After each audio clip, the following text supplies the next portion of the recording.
First, I have a very different economic philosophy than the governor. I happen to believe that the public works in partnership, and that means public investment. That's what's happened in Madison. We have invested in education. We have invested in infrastructure, Monona Terrace. That creates jobs, but more importantly, it creates private investment. And if you look at the Madison tax rolls, if you look at the population growth, if you look at the fact that when Governor Walker and I both took office in 2011, within 3 months of one another, 60,000 new jobs have been created in the state. 40,000 of them were created in Madison and the Madison area.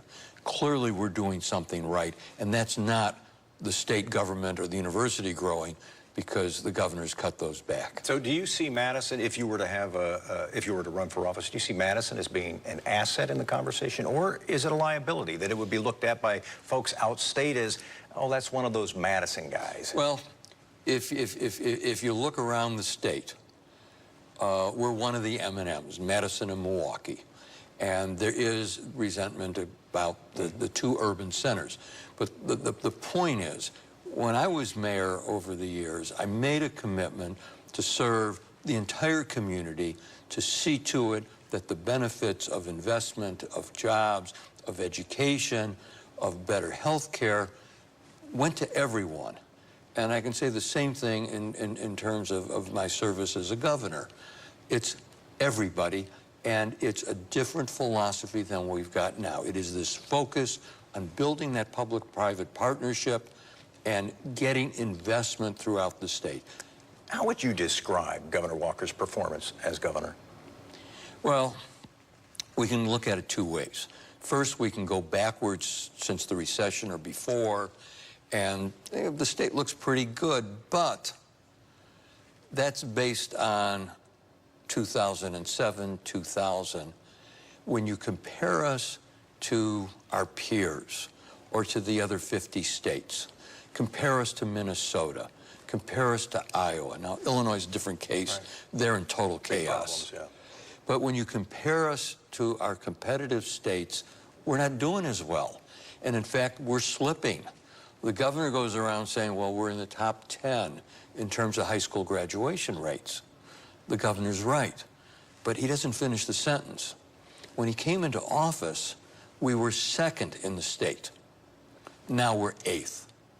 We're going downhill. I want to get your reaction to something he said. He did have a reaction when they mentioned to him that you were thinking about running for office. He said he would love that contrast. I think he referred to you, and I want to get this right, I think he said you were an unabashed throwback to the 60s, a radical liberal. What do you say to that? And that's why we're getting all this investment in Madison. That's why we're seen as one of the most vibrant, high-tech zones in the United States. That's why we're in the top 20 cities in terms of entrepreneurship. When you look at what's happening in terms of the change in this country, we all know what the internet is doing.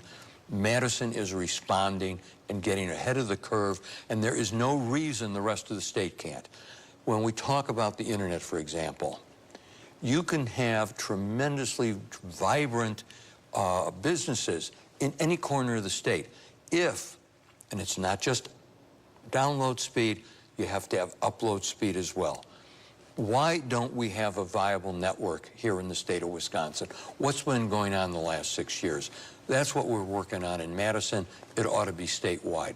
Same thing in terms of transportation. I don't want to put words in your mouth, but when I listen to you, you sound very much like you're running this campaign. You sound like a candidate to me.